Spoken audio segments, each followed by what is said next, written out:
Bentrovati. Nei nostri mercati, nelle piazze, si vedono dei banchetti che raccolgono le firme per presentare i 12 referendum dei radicali.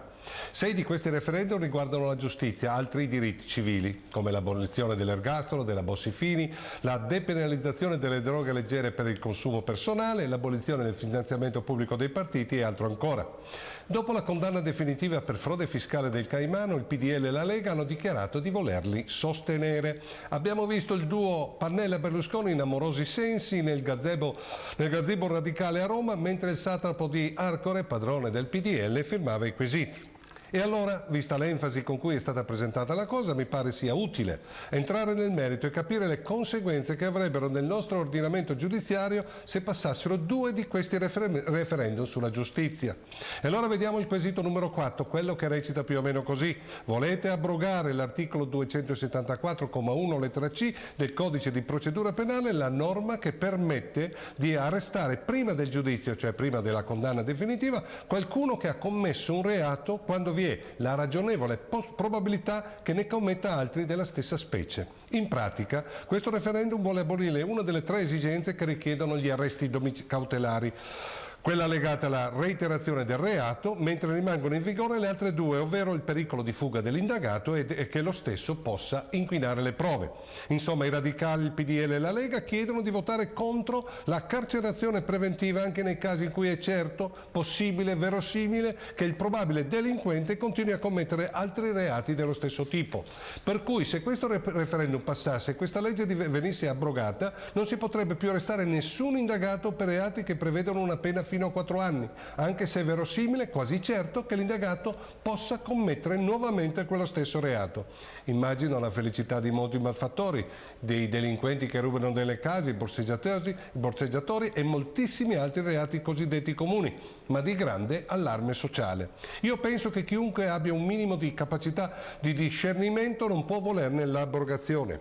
Poi c'è l'altro referendum che vorrebbe rendere più agevoli per il cittadino l'azione civile nei confronti dei magistrati per eventuali danni da questi cagionati nell'attività di interpretazione della legge o nelle valutazioni dei fatti e delle prove. La legge attualmente in vigore prevede che i magistrati rispondano dei danni provocati dalle loro decisioni o omissioni se queste sono dovute a dolo, a colpa grave o a diniego di giustizia e quindi possono essere condannati in solido, devono pagare di tasca propria. La legge Vassalli del 1988 afferma infatti che chiunque ritenga di aver subito danno ingiusto per effetto di un comportamento, di un atto o di un provvedimento giudiziario da un magistrato può agire contro lo Stato per ottenere il risarcimento dei danni. E se lo Stato viene condannato a risarcire il cittadino, poi sarà lo Stato a fare un'azione di rivalsa verso il magistrato. Mentre se passasse il referendum sarebbe il magistrato direttamente in prima persona a rispondere in solido senza l'intervento dello Stato. Detto così sembra la cosa più logica del mondo. Chiunque lavora sa che chi sbaglia paga. Così funziona per tutti. Se un ingegnere sbaglia i calcoli, il manufatto crolla, ne paga le conseguenze. Così come un chirurgo, se sbaglia per imperizia o per altri motivi gravi, un intervento chirurgico ne deve rispondere personalmente e così via. Per cui istintivamente vorremmo che anche i magistrati che hanno in mano il bene più prezioso dei cittadini, la libertà, se sbagliano dovrebbero pagare direttamente come tutti. Ma le cose non sono così semplici come appaiono. Facciamo l'esempio di un processo che vede di fronte un miliardario e un cittadino comune. Un miliardario che può permettersi migliori studi legali contro un cittadino con limitate risorse finanziarie e quindi con avvocati, diciamo, normali. Secondo voi il giudice quando deve decidere è più attento alle ragioni del miliardario che potrebbe denunciarlo nel caso gli desse torto sguinzagliandogli i più agguerriti avvocati della piazza oppure alle ragioni di un cittadino qualunque che non può permettersi una difesa importante?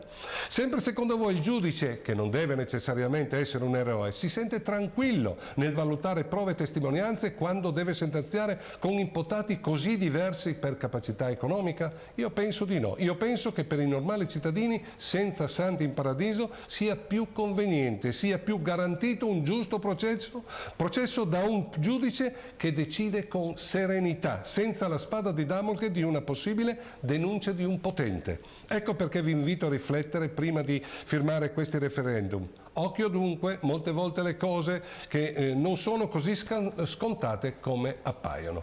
Ci vediamo mercoledì prossimo.